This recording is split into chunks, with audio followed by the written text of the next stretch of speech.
today I want to do two critical thinking exercises, pulling together everything we've covered this semester.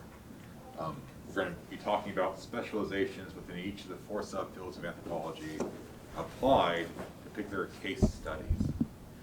And the first case study I want to talk about comes from ancient Mayan civilizations. And the ancient Maya, as we know, had a form of writing. They had a very complex form of writing. Each of their cities had its own variation of the Mayan script, which is a logophonetic script. Logophonetic means you had symbols representing an entire word or thought. And so, for example, we have a symbol that kind of looks like a cat that means jaguar. So it represents what it is in nature. That's called a logogram. And then you also have phonetic signs. You have symbols that don't represent an entire thought, but a sound. And so whenever you have a language that's at a transition point between showing symbols that represent complete thoughts, logograms, and phonetic signs, it's called a logophonetic language. And archaeologists are still discovering new Mayan symbols. Each city had its own variation, and so sometimes they'll discover a new symbol, and it takes them a while to decode what the symbol means. Whenever you encounter something new that's symbolic, the very first thing you do is you think to yourself, okay, what does that look like to me today? You relate it to other symbols that you know.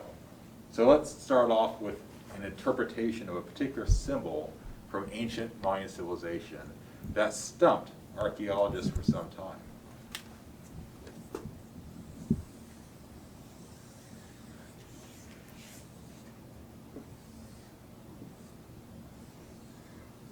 Have we done this one before? Have I shown you all this? Okay, good. Okay, good.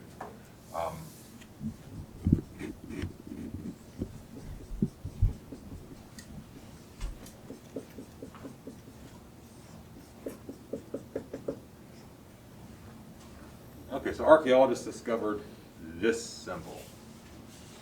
And the very first thing you do when you see something like this is you relate it to things that you know. What does this look like to you? A stove oven? A what? A stove oven? An oven? How does it look like an oven? Oh, I see, because this is like the okay, yeah, the burners of an oven, right? Okay, that's interesting. Okay, kind of maybe like an oven or a kiln. No one's ever said that before, but is a relevant comparison. That's a starting place. They had kilns. They made ceramics. What else does it look like? A face. Like a face. Okay, it kind of looks like a face. Anyone else want to? Some type of lettering in each section? Like some sort of lettering in each section. Like maybe it's a sentence or a diagram that's been separated out. Yeah. Like a word maybe? Like a word. And in the past, some students have said, well, it's kind of like a map. Maybe these are like hills, and that's a lake. Maybe this is cartographical. But how do you go about making an interpretation about something that's abstract, something that represents something beyond itself? How do you go about, in archaeology at least, making a credible argument about what that could mean? Yes? Maybe some sections show up in other writings. Exactly. You look for context. The way you go about making associations is you say, okay, where else does this show up in all the excavations of ancient Mayan civilization? Where else do we find something like this? And that's how you go about making any concrete or definitive interpretation about the past, is you have multiple lines of evidence all pointing you in the same direction. If this only occurred once on one Mayan dig, and it looks nothing like anything else that was ever found, it'd be very difficult to say, okay, what does this mean to the Mayans? Well, it only occurred once. It'd be almost impossible to make a very strong argument about its interpretation. But fortunately, archaeologists found variations of this multiple times and in connection with other things. So you can look at it in terms of where else do we find symbols that are similar to this, and because it's part of a writing system, it's part of a whole sentence. We can see what part of the sentence it is, what it's related to, and things from the sentence we can read. And then also is written down someplace. What was it written down on? Where was it inscribed? Was it inscribed in the center of a marketplace? Was it inscribed on the border of a city? Well, in this particular case, this symbol was found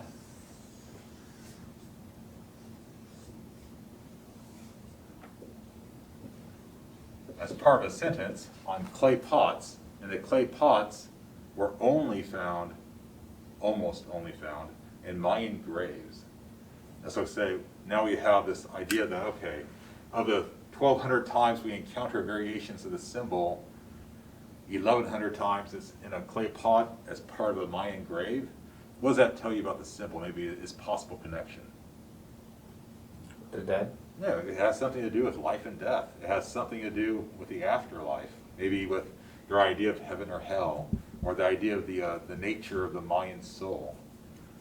And so it's through all the lines of evidence, all the different types of context that the symbol occurs in that allows you to build a credible argument for what it means. And whenever anthropologists tackle something like this, coming up with an interpretation of something that's abstract, something that's symbolic, it usually involves multiple subfields of anthropology. And so that's what we're going to do next. We're going to take a look at exactly how anthropologists decoded this symbol. And it's going to involve more than one subfield of anthropology. It's going to be about a 10-minute video example. And as you're watching it, take note of which of the subfields of anthropology came into play, and then which specializations within each of the 4 subfields were drawn upon to make the interpretation. And then we'll take a look at another example after that. So let's take a look at exactly how the Mayan glyph, and as we'll learn in a few seconds, is called the Mayan Y glyph, was decoded.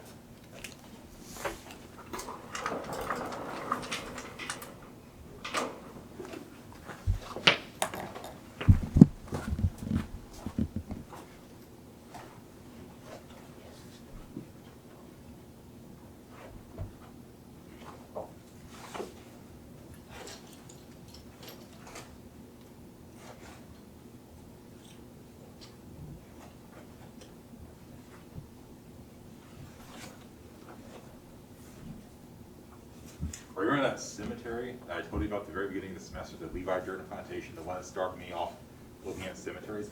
I haven't been out there since 2002, it's been 18 years. But one of my friends just went out there this past weekend, and she said there's only 4 grave markers left. I was like, what? There's 113 graves out there with grave markers, and now there's only 4 grave markers left. I have no idea what happened to the other grave markers for Levi Jordan Plantation. It's state-owned property. Something occurred where I bet it was an intentional act of vandalism that led to the destruction of all those grave markers. That's this little side mystery that's been bugging me since I learned about that on Sunday. Okay, so now let's take a look at the Mayan Y glyph. And remember, we're in, afterwards, like we're diagramming a sentence, we're going to go through all the subfields and specializations that went into play in terms of decoding what it meant.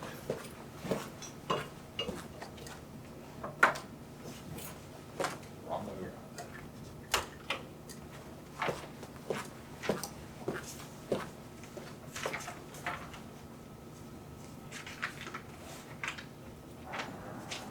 Every religion explains people's fortunes in a different way. It's just easier for anthropologists to understand in ancient societies that used writing to record their history. Unfortunately, few of the world's vanished societies ever used writing. Those that did, like the Maya, left meager records with only a few precious details. The longest single inscription in the pre-Columbian New World is carved here on the hieroglyphic staircase in Copan. But even the glyphs on these stairs, together with all of the other Maya inscriptions, offer but a tiny fraction of the history left by the Romans. And unlike the Latin of ancient Rome, the hieroglyphs of the Maya are only now being deciphered. These glyphs accompany strange supernatural figures painted on hundreds of pots found in Maya graves. One portrays a human-like creature with the hooves of a deer and the skin of a jaguar. Here, a man's body with two heads, one human, one of a beast. The Maya reverence for animals is reflected throughout their ancient artwork. The scarlet macaws of the tropical forests were venerated in ancient Copan. Their heads form the markers on the ritual ball court. Monkeys were regarded as patrons of Maya artists and scribes because of their human-like characteristics. A monkey musician emerges from the underworld. Maya kings revered the jaguar for its power and cunning. Beneath this altar in Copan, archaeologists have found the skeletons of more than a dozen large cats sacrificed by the kings. But nothing in nature explains the human-like animals painted on the Maya funeral pots. Deciphering these glyphs would help reveal the essence of the ancient Maya soul. The way a society views the soul is a key to understanding its religion. At Vanderbilt University, archaeologists David Stewart and Stephen Houston study the evidence. This pottery that we've been looking at has a lot of glyphs on it, and among those glyphs are captions that talk about the imagery in the vessel. In those captions are things we understand, but also a glyph that for a long time eluded decipherment. What the archaeologists could read was the subject of the sentence. In this case, the name of the accompanying figure, watery jaguar. At the end of the sentence is the name of a title and of a place, Lord of Saibal. What archaeologists could not decipher was the verb, a crucial part of the sentence that might reveal the relationship between the mysterious animals and the Maya royalty. The glyph-covered pottery was found in the southern lowlands, stretching from Palenque and Becan in the north to Copan in the south. While Houston worked to decipher the ancient glyphs, David Stewart was reading about the modern Maya living today in the mountains of Chiapas, Mexico. As in Guatemala, ancient religious rituals here are kept alive by Maya shamans. Shaman Anselmo Perez comes to the house of Juan Lopez, who is sick.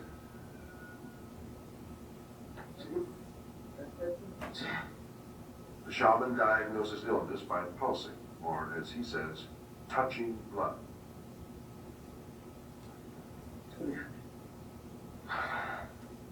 According to Anselmo, Lopez has lost part of his soul. All religions recognize a soul, but for the Maya, the soul has two parts. One is holy and resides in the blood. The other is an animal soul that lives outside the body and roams at night.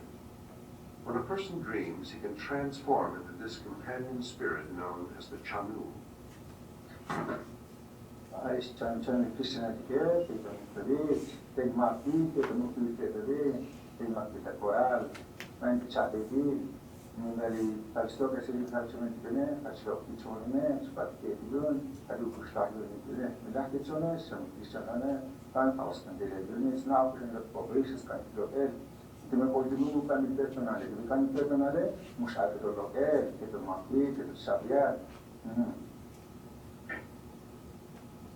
In the house of Juan Lopez, under Anselmo's supervision, the family prepares for the curing ceremony.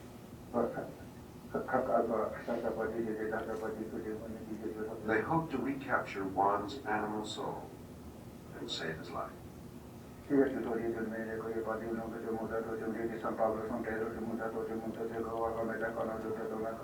They construct the most important symbol of the ritual. A corral bed is built to restore Juan's animal companion to its mythical corral in the mountains.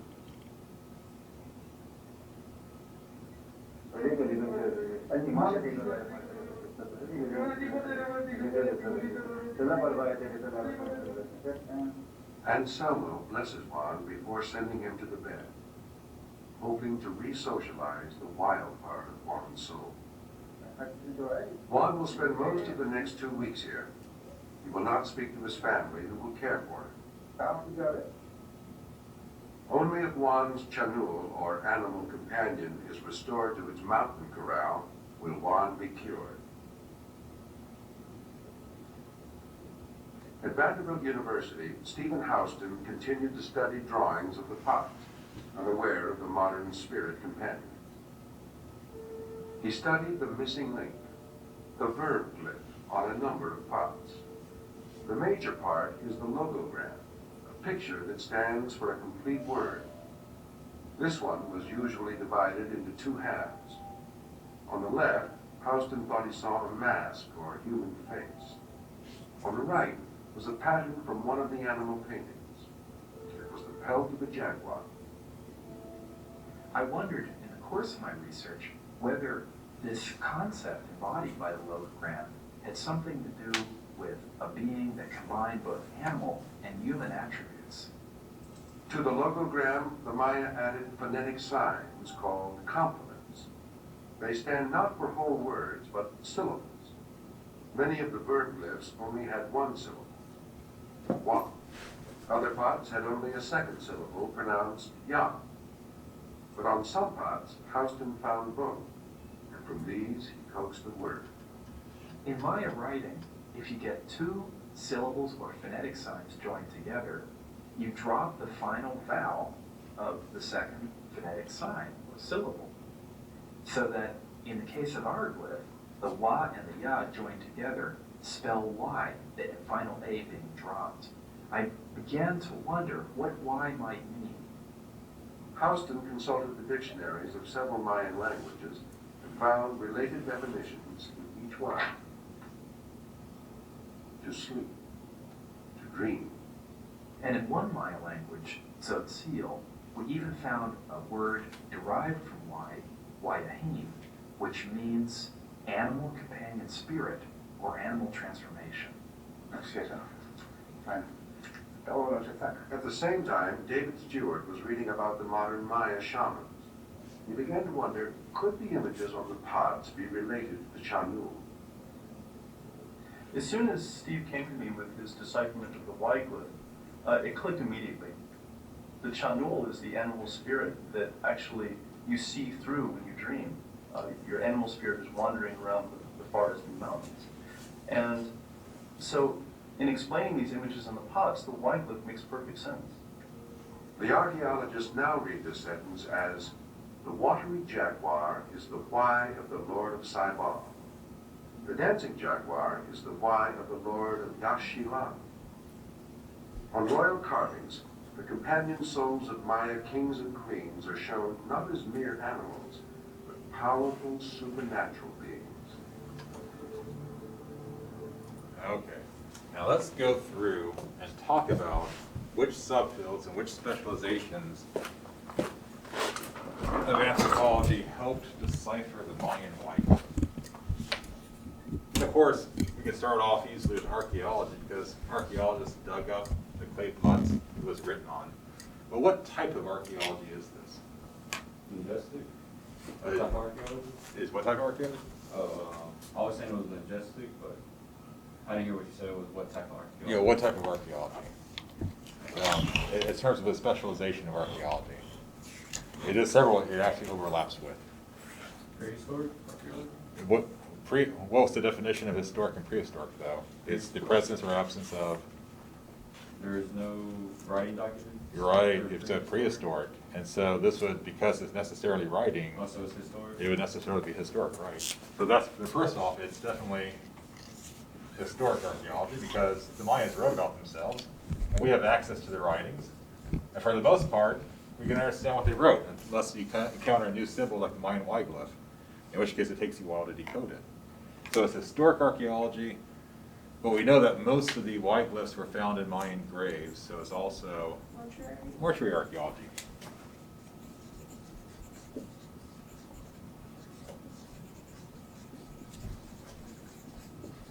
we know that it's associated with both men and women. And what allows us to say that? What specialization of which subfield of anthropology would allow us to say that the clay pots were found in men or women's graves? Osteology, very good.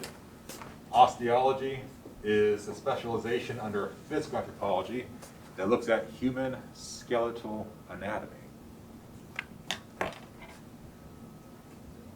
What else was pulled into play here to interpret the Mayan Y glyph? Majestic. What's that? Majestic anthropology. I forgot the epic, Oh, okay. because they're using ancient. Under linguistic anthropology, you have epigraphy studies. Epigraphy. Whenever you interpret ancient writing systems of any sort, it's epigraphy study. So David Houston at Vanderbilt, he still teaches there, guy must be ancient now, is an epigrapher as well as an archaeologist, is a crossover. So what else? What else came into play? And ethnography, okay. How was ethnography used? They went back to, well, they mentioned the ritual that they were doing with the animal spirits, and they just tied that to that one symbol. Right, and whenever you make a crossover between an archaeology site and what people would do today, it uses ethnography and it makes a comparison, so it's called ethnographic analogy. Very good.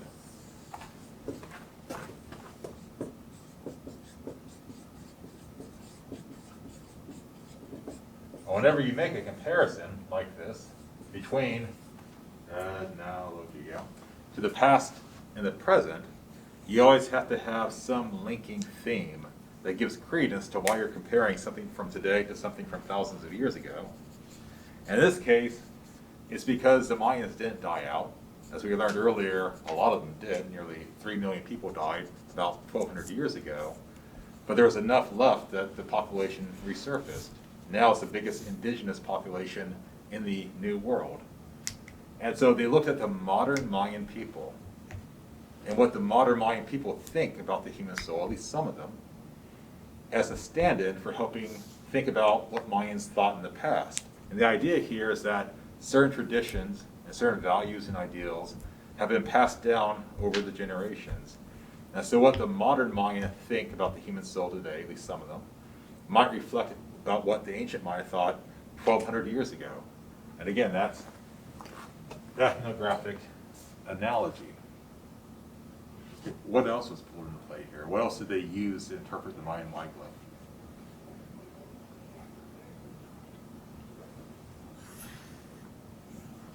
What did they refer to when they found out different interpretations of the modern word Y and why it came? Dictionary, yeah, they looked at historic etymology of the word Y within Mayan languages, because you have a lot of different Mayan variants of the Mayan language.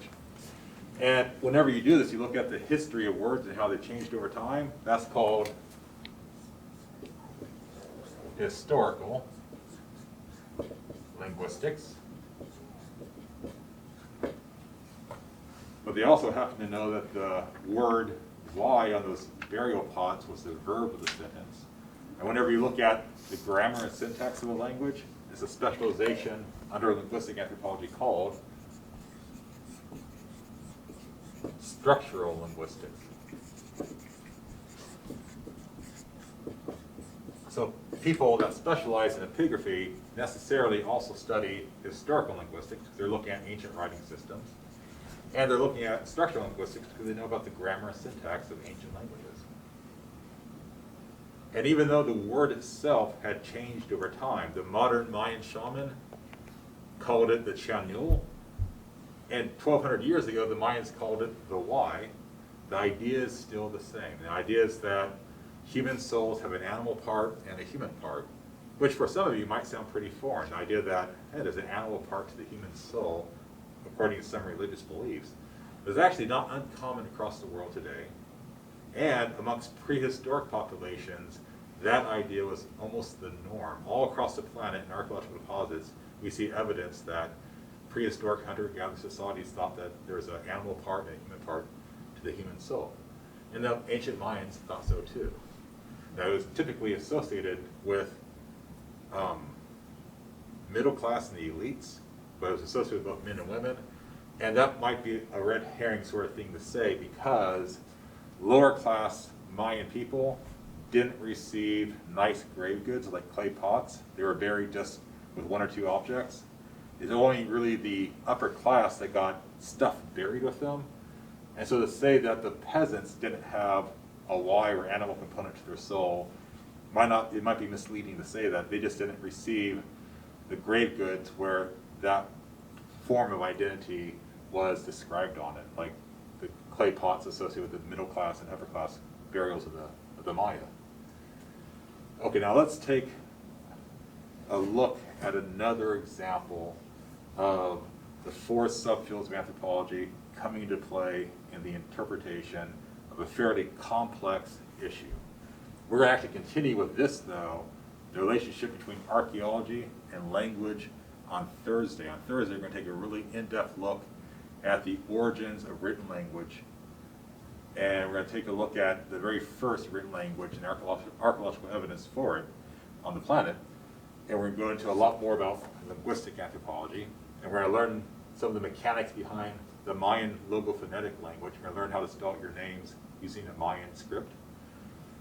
But today, the second thing I want to do is take another look at another case study, a critical thinking question about the four subfields of anthropology and how it relates to a fairly complex question about humanity.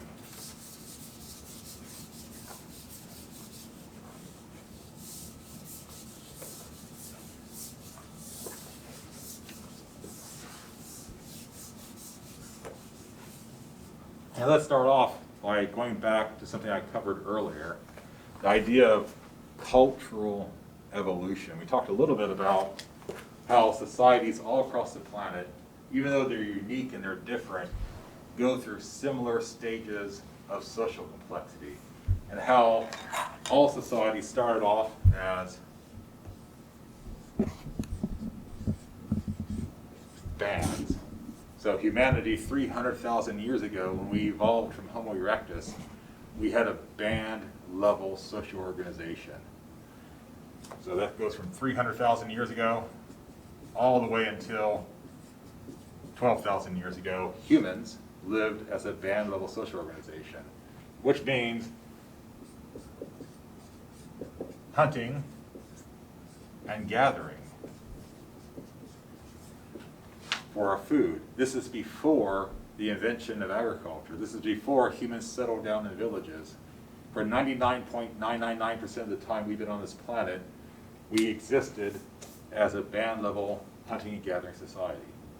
At this point, there's typically not a major world religion associated with band level thought. It's animism. It's the idea of a very basic spirituality, that there's this world and the next world, and that some of the members of your band, your hunting and gathering group, have a special connection to the spirit world, and these people are called shamans.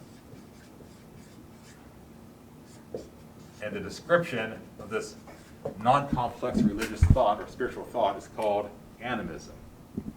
And typically in a band, you have a population of 50 or less people, simply because you cannot support a bigger population of hunting and gathering with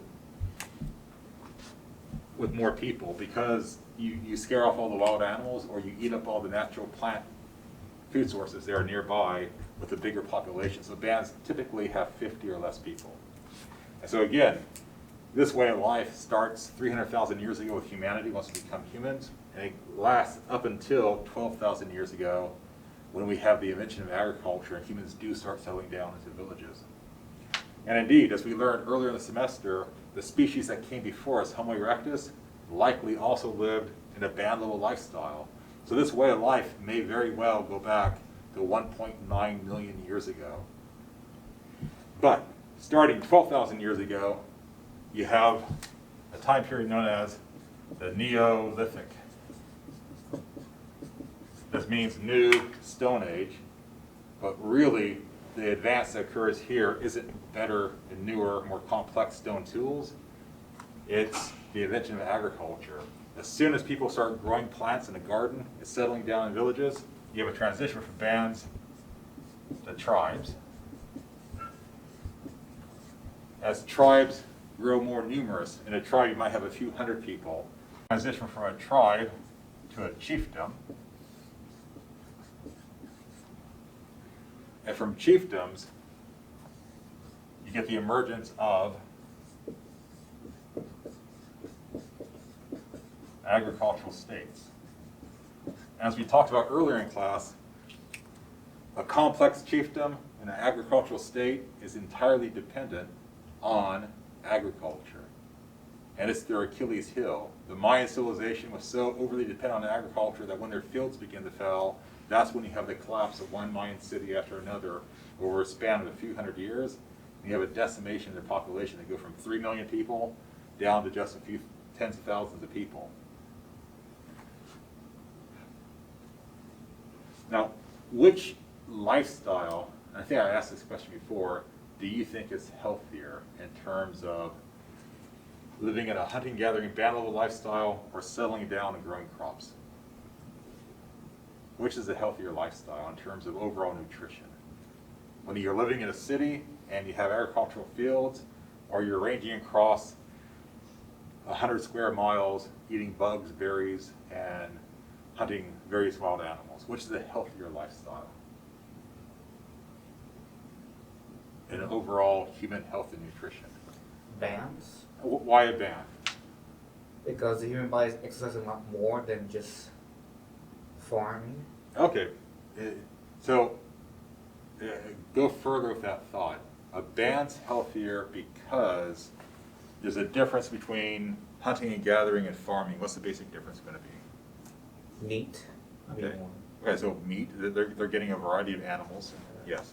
Would it just because with the chiefdom and agricultural states, they're relying on a group of people to do that one thing, and bands are all doing it? Okay. You do have a diversification of jobs in class structure. As soon as you start farming, one person working in an agricultural field can feed 5 mouths, and this is where you get craft specialization occurring, where you have full-time potters, you have full-time scribes, you have full-time shamans becoming priests. This is where you get the emergence of every major world religion. And so you do have extra time, you have specializations occurring, but people are still relatively physical, so it's not so much physicality of exercise, it's something else. And you were on the right target earlier, Alberto, in terms of the food difference. Yeah, so when you're a hunting gathering group and you're ranging across the landscape, you're eating a lot of different stuff. You're getting a lot of different nutrients, a lot of different vitamins. When you settle down and grow crops, you might only grow 3 or 4 types of crops, and so you get less variety of foods. And so if you wanted to test for the possibility that there was a transition between health, between a band-level society and tribes and chiefdoms, what would you look at as an indicator of health? What type of data? Bones. Okay, you'd look for human burials. You'd look for human bodies. The skeletons would have pathologies on them to indicate health. And one of the things you can look at is longevity, how long people lived until they died, as an overall indicator of health. Another thing interesting you can look at is stature. How much, in terms of caloric energy, did the population get over their lifespan? Has an impact on how tall people get, even accounting for variations in stature across the planet because of genetics. Nutrients, food plays a big part in how tall populations get in average. And you can look at malnutrition on the bones themselves. You can look for the iron deficiency anemias that we saw amongst the Maya. And you can look for the Harris lines that show up on x-rays for growth, arrested growth spurts in childhood. And what archaeologists do in fact find is that between bands to tribes, there's a marked decrease in overall health. Bands had a much healthier lifestyle, hunting and gathering, than tribes did. The overall longevity or lifespan of humans goes down 33% after the Neolithic, and overall height starts decreasing too. And so you can actually look at it in terms of lifespan and height. Starts off as a curve, and by the Middle Ages, it is at its lowest in Europe, lifespan and height. And it doesn't start going back up until today in only because of the advances in medicine and agricultural production, though it doesn't go up for everybody. The world's wealth is not equally distributed. Some populations don't have access to the same resources as others. And so this stature and overall health hasn't gone up for everybody. And that's what I want to take a look at next. It's going to be a comparison between ancient civilizations and their overall health as indicated by longevity, how long a particular society expected to live, and an overall indicator of health by height. How tall did people get in ancient civilizations? And then we're going to make a comparison to a population today that's being impacted by not having the same access to resources as other populations across the planet. And then I'm going to tie all of this in to the pandemic. One of the things I told my wife at the beginning of this is I wouldn't talk about the pandemic the entire semester, although I'm kind of obsessed with it. I've been reading news reports about the pandemic every day for months and months and months now. She said, Dave, don't go into class and lecture about disease and antiquity in the pandemic every day. So I didn't. But now we're going to talk about that a little bit today, about how lessons from the past can inform the situation we're in today.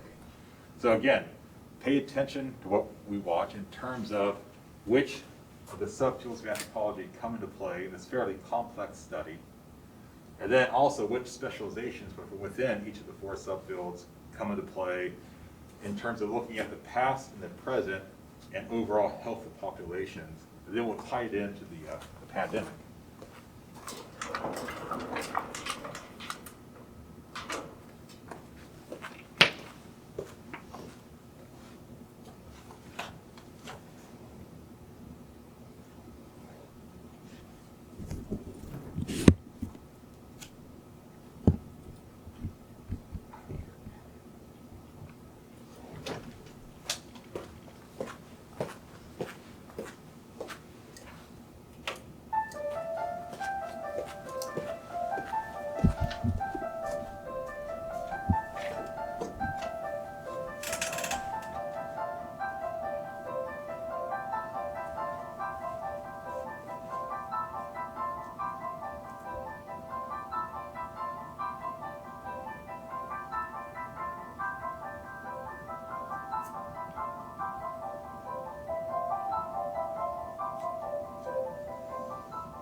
So very, very happy to be here with all you are doing.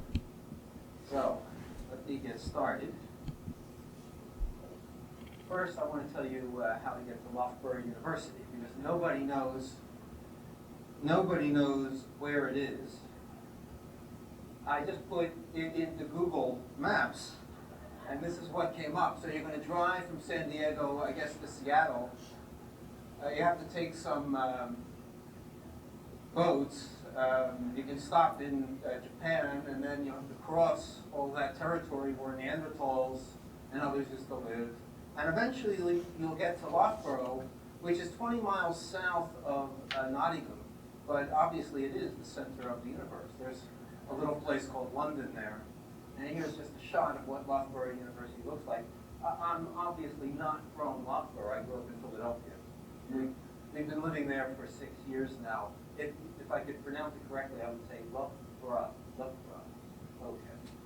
So our ancestors of 30,000 years ago were about this tall, and we're about that tall today as well. At least people in the rich countries, like this Australian, 5'10" and a half, 5'10" and a half. By 5,000 or 7,000 years ago, with agriculture, heights begin to drop. Okay.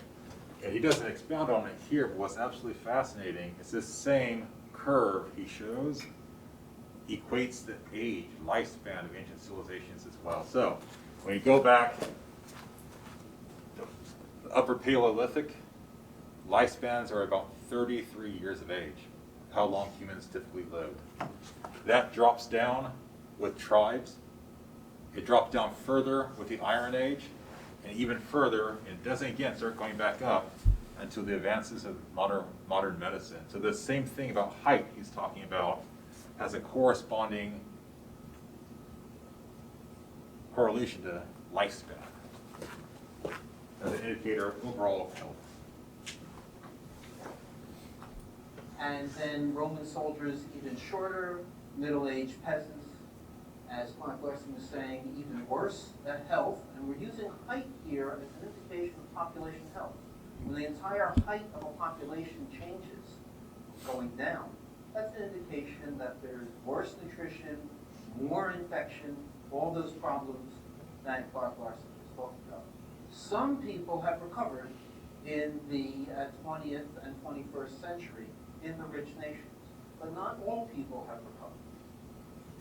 My title is Globalization, and I find these things on Google Images as well. So here we have one view of the world today, which has become globalized by multinational corporations. One definition of globalization is the process of international integration of economies, but more than economies, of whole ways of thinking and behaving. That international integration arising from the interchange of worldviews, products, and ideas. And as you can see from this map, very often it's worldviews, products, and ideas that come from one particular part of the world, the rich world, that are imposed on the rest of the world. My talk today, I also want to get into the meaning that food has for people. Food has tremendous meaning that goes beyond just filling our bellies and providing our nutritional requirements. We've just celebrated one meaningful event, at least in this part of the world, Thanksgiving. So this Norman Rockwell painting, the image of it, conveys a great deal of meaning. Here's another kind of meaning. I picked this because this is Jimmy Smith, the greatest jazz organist that has ever lived.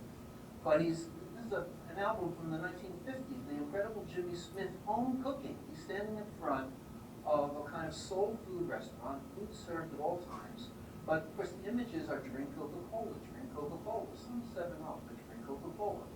If there are any litigators here from the Coca-Cola Corporation, please see me after my talk. I'll buy you Pepsi and we'll sort things out. I am going to pick on Coca-Cola, but they deserve it. So that meaning, it was in World War II that the Coca-Cola Corporation and the U.S. military worked together to create a home fueling for our troops overseas. And that's still going on today in arenas of warfare where U.S. and UK troops are fighting. So we have globalization all over the world today, but I'm going to focus on one place, and that's Mexico.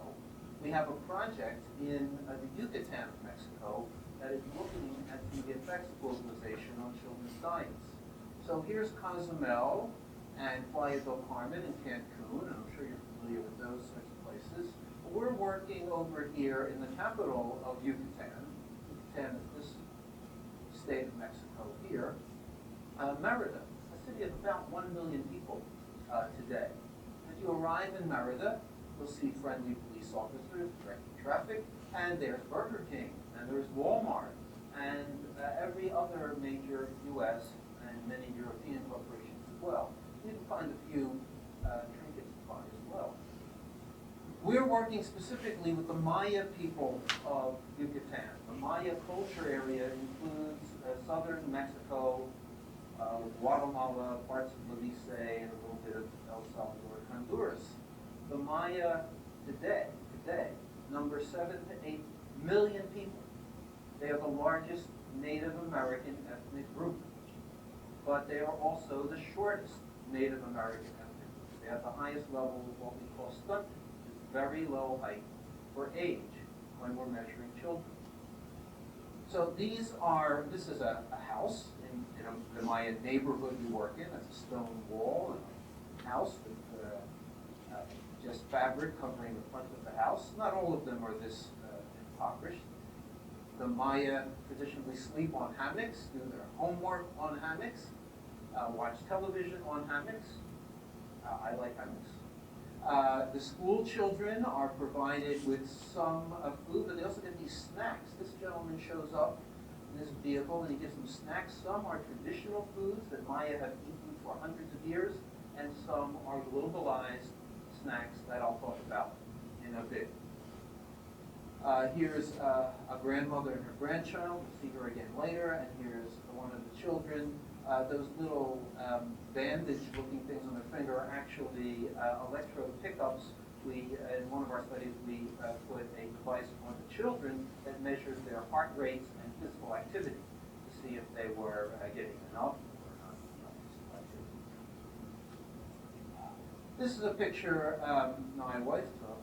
You'll see her in a minute. Just the children playing. It's abandoned Coca-Cola kiosk. Some of our colleagues, Alan Goodman and Thomas Leatherman, have written articles about the coca colonization of Yucatan. It's not the drug coke, the white powder, but the stuff in bottles, which is just as much a drug, of course. So the Coca-Cola symbols are ubiquitous. These symbols of coca colonization. This is a traditional Maya dance, which is being performed for locals and tourists. And those trays come from Coca-Cola Corporation. And there's Coca-Colas on there. Not traditional Maya food, but they're doing a traditional Maya dance.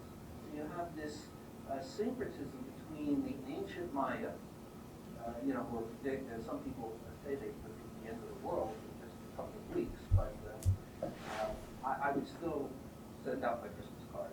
The world, I don't think, will end on December 21st, and the Maya never believed that either, by the way. But a way of life is certainly changing because of the influx of these products from the rich countries. These are Maya men who have just finished a traditional game, a ball game that the Maya played. And they're recreating a ball game, but they're taking the pause of the precious with Coca-Cola, Coca-Cola, Coca-Cola. And notice their bellies. Fox News Latino says Mexico leads the world in consumption of sugary drinks. Mexico is the biggest consumer of soft drinks in the world, 40% greater than the United States. Come on, people, you have to do your job and start drinking more fizzy drinks. 43 gallons per person in Mexico, only 31 in the United States. Well, 7 out of 10 Mexicans are overweight, according to United Nations surveys. Diabetes is Mexico's #1 killer, taking 70,000 lives a year, more than the gangster violence that we hear so much about near the Mexican-U.S. border. This is Dr. Inez Silva, the principal investigator of our project in Canada, and also my wife. This is the grandmother you saw before. This is one of the children in our study. We're looking at, in the first study that I'll talk about today, we looked at mothers and children. We have a new study with grandmothers, mothers, and children as well. Well, what's going on here? Dr. Silva is 5 foot 1 inches tall. He comes up to my shoulder. The grandmother is 4 feet 8 inches tall. And for an adult woman, that's evidence that she was malnourished as she was growing up. And the child will just say that she is too short for her age. So we have this problem with very short stature. Have the Maya always been this short? Men today average about 5 foot 3 inches tall, these Maya men, probably from Guatemala. But archaeological records, like we've been hearing about in the last few talks, show that Maya averaged about 5 foot 6 inches tall, with some of the very high status Maya, the priest kings, the ones buried under the big pyramids at Palenque, Tikal, 5 foot 10 inches tall. That's common today as well, but the very rich are tall. Well, the Maya have a lot of meaning in the foods they eat. The Maya story of creation is a story of people being created by the divine grandmother of the gods, Shmukane, grinding white and yellow corn 9 times, mixing it with water, and from this grease she created fat. From the masa, the mixture of corn meal itself, created the muscle in the bone, and from this the Maya people were born. Maya are people of the corn. This is a contemporary mural in southern Mexico. You see people coming out of the corn. And they lived by agriculture and by corn during the height of their state society, from 250 AD to about 900 AD. Then Spanish arrived with their steel and their germs, and of course Maya society was never quite the same. Here are people today making tortillas on the colben, this metal tray over the fire, taking the masa, which is a mixture of corn and ash and limestone, which has been boiled. That processing of the corn enhances its nutritional quality. The Maya never suffered from some of the B vitamin diseases that Dr. Larson mentioned, because by boiling, by processing the corn with a little bit of limestone, they enhance the niacin content, which prevents the disease called pellagra. But when Europeans just took the corn to Europe and didn't process it, pellagra killed thousands and thousands and thousands of people in southern Europe and the south of the United States. So the Maya knew what they were doing. What's happening today in Mexico? This is international trade in Mexico. These data come from the Mexican government. These are the official figures. The orange is imports, the blue is exports. Between 2006, 2011, even today, Mexico is a net importer. Its main export is powdered cocoa with added sugar. You know, to make chocolate milk and things like that. Mexico is the third major consumer in the Americas. The United States and Canada are 1 and 2. The most consumed foods in Mexico are bread and tortillas, and it's becoming in that order. Tortillas are taking a second place. See what that does to people. Mexican processed food consumption is expected to grow at an average rate of 6.1%. So it's only going to get worse. So Mexico is definitely a country taking the globalization, not giving. The success stories, according to the Mexican government, are investments by Ferrero Rocher chocolate. I like them, but they're not particularly nutritious in a balanced diet. And Nestle beverages. Nestle is a Swiss company dominating the beverage market, competing with Coke and Pepsi and others, not just for sweet fizzy drinks, but as nutritional supplements. Well, why do we need nutritional supplements? Why do all these companies, Coke, Pepsi, and Nestle, want to improve our health by buying their products? Well, it's because we've switched from traditional foods. Mexicans, and Maya in particular, ate corn, processed corn products. The most ubiquitous were tortillas. Tortillas have lots of energy, protein, and fiber, and all these essential nutrients, which if you lack one of these essential nutrients, you will not grow very well. What's replacing them? Sweetbreads or pan dulce. I'm sure you can buy these around here. They are the more desired food. They taste better. And even replacing that is, of course, sliced white bread, ham, Bimbo. Bimbo might be buying Hostess Corporation, which just went bankrupt, the maker of Twinkies. Bimbo is taking over their global domination. And how are they selling it? This is in Guatemala. This is the biggest temple at Tikal. They're saying this is bread for Guatemala. This should replace those tortillas. Well, what's in this stuff? Tortillas I have over here, and here's a whole slew of nutrients. I have in the green here using a traffic light system. Green is good. Tortillas have more fiber than anything else. You can see that the sweetbreads without fat or the sweetbreads with fat, lots of calories, some protein, but way too much fat, not enough fiber, not enough folic acid, not enough calcium, in fact zero if you use unenriched flour. And Bimbo has these things because like Wonder Bread, they add back some of the nutrients that they mill out of the flour when it's processed, but not all of the nutrients. So overall, it's the tortilla that's all in the green. You'd be better off eating tortillas for a balanced diet. But Mexicans, and especially poor Mexicans, are switching away from tortillas. The Mexican National Health Survey of 2006, and I don't have data for the youngest children, but for 12 to 19-year-olds, energy intake in boys was about 1,900 kilocalories a day. For girls, only 1,600 on average. That's about 77% of their needs. So they're not getting even enough energy. But especially what the Mexican National Health and Nutrition Survey reported was in the southern region, that's Yucatan, and in the lower socioeconomic status, that's the impoverished Maya, they have the lowest intakes of all nutrients, especially vitamin A, folates, iron, zinc, and calcium. So they cannot grow well in height.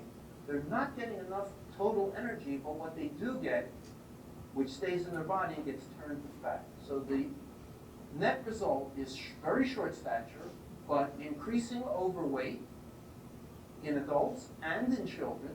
And this is called the nutritional dual burden of being both way too short and also overweight. It's the worst possible predictor of health outcomes. So what's happening in globalization in children's nutrition? I found this image on a globalization website that talked about good globalization. This is supposed to be a good image. We're all in it together. But I see this as all these hands from other countries holding up our way of life, not supporting their way of life, which is all covered up down here. I want to thank the team of people that are involved in these studies, including our next. Now, let's take a look first at the specialization of anthropology and the subfields that went into this study. What's the most dominant subfield of anthropology that's at play here? In Bogan's study, what was he analyzing in his core? Cultural anthropology. Hey, cultural anthropology to a degree, because you're looking at the lifeways of the modern day Mayan people. And so when you look at lifeways of modern people, well, that's cultural anthropology. What lifeways in particular are they focusing on? Like the difference between how they are now and how they were in the past. Okay, so it's comparison to the past, and that's what pulls in archaeology. It's kind of a reverse ethnographic analogy. They're using the past to inform them of what's going on in the present. And so archaeology comes into play because they look at Mayan health from burials. And the Maya were healthier back in 250 AD. So 1750 years ago, the Maya were healthier than they are today because they knew how to release the nutrients in maize.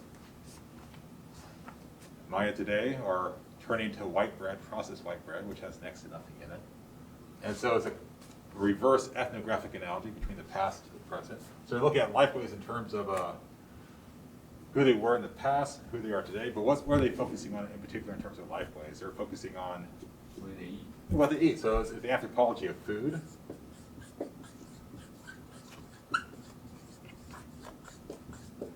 Which is a big area of specialization in cultural anthropology. Whenever you watch one of those shows on HGTV, and there's a person traveling across the planet eating different foods, and they have a guest speaker, usually the guest speaker is a person who's about the anthropology of nutrition or anthropology of food, which is cool. But it's not just anthropology of food, they're also focusing on Medical. medical, so it's the anthropology of health. And that's actually a crossover with physical anthropology, studying us as biological entities. Whenever you focus on things like height and overall lifespan and health is an area of specialization within physical anthropology as much as it is cultural anthropology, and it's called human health and human variability studies. So a lot that gets published in the news about physical anthropology is paleoanthropology. It's a study of human evolution over time, which is fascinating. But equally important, especially today, are physical anthropologists that study differences in populations across the planet and how healthy they are in various circumstances, and why they suffer from certain diseases more or less than other populations. And so it's a crossover between culture and biology. Humans' reaction, for example, to the pandemic is one that involves our health, us as biological entities, and our surrounding culture, our lifeways, what we do with. Now, based on what we just saw, what would you expect the Mayan people to be in terms of the reaction to COVID-19? We know that across the planet today, there's different populations that are either more or less feeling the impact of the pandemic. African American populations, Mexican American populations, the LGBTQ community are all feeling an increased impact, negative health impact of the pandemic. What would you expect about the Maya people, more or less? Okay, More. Okay, more. They just talk about how they have a healthier lifeways in terms of food, and that in part isn't really necessarily their own conscious decision making. It's something that's being imposed on them by transnational corporations out to make a profit. And let's take a look at that. Just before class, a student in one of my other classes has found this fascinating article that relates directly to what we just saw.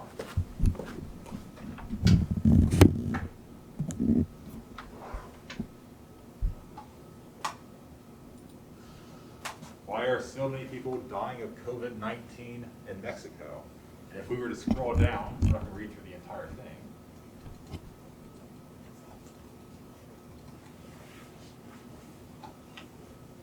Mexico is the world's top market for soda consumption. Around 40% of Mexico adults are overweight, and more than 1 in 10 have diabetes.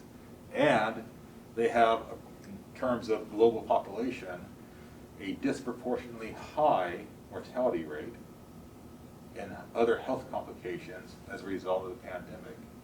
And so this is just one factor of global health of populations, and their response to the pandemic. Now, in terms of the highest level of obesity and the highest level of health risks attached to obesity, you actually find that in South Pacific islands. The island of Tonga, for example, this tiny South Pacific island, has the world's most obese people, and the people that die from obesity-related illnesses, heart disease, and diabetes. How do you think they're responding to COVID-19? Pretty badly. Okay, one would expect pretty badly. That's exactly what I thought too. I thought to myself, because after I read this article, it's like, huh, There are islands. I bet the island of Tonga might be badly impacted, but what are you thinking in terms of them being Well, islands? they're islands, so there will be less tourism. Right? You know, entering the island because of COVID, since there's no Exactly. airways or anything, so they wouldn't really be impacted by COVID. Right, it really just depends on the island and how much outside contact they have and how good the government is basically of pulling up the drawbridge and say, no, don't come here. You know, we don't have it yet, so don't come here. And that's exactly what's happened in some, not all, South Pacific islands. Here's a report about how some islands in the South Pacific are relatively unscathed by COVID-19 because of their relative isolation and the response of their governments to saying, hey, you know, let's keep ourselves safe and cut back on the number of people entering our islands and also screening them before they do get here. And so it's not just where you're at in terms of your resources and what's being imposed upon you by transnational corporations. It's also other factors, social factors of geography and culture that come into play in terms of populations' responses to the pandemic. And this is something that I've been thinking about recently. I've been dwelling a lot on, okay, what populations are disproportionately impacted by COVID-19. I was thinking in terms of health vectors and negative impacts. But just starting yesterday, I thought to myself, hey, wait a second, we shouldn't just be studying the populations that are having negative health impacts. What populations across the planet are actually escaping, relatively unscathed, the impact of the pandemic, and what lessons can we learn from those populations? So that's something I'm going to pose to my physical anthropology classes, is not just focus on the negative health impacts, but also I'm going to have them take a look at those populations that aren't being impacted as much, and what are they doing not to be impacted as much? Is it part of their culture? Is it part of their geography? Is it something else? Okay, so Thursday, we'll be taking an in-depth look at archaeology and linguistic anthropology. We're looking at the origins of writing on the planet, and we're studying the ancient Sumerian civilization and how they developed cuneiform. It actually started off as an economic thing. And we'll be studying how economics creates the situation in which they need writing. And we'll move on from there for studying other ancient writing systems that have been analyzed archaeologically. What I want to do for the rest of the class is have a little bit of extra time in class for those of you who have questions about your midterm or your final paper. Then there'll be some like office time here in class for that. Otherwise, I'll see you all on Thursday.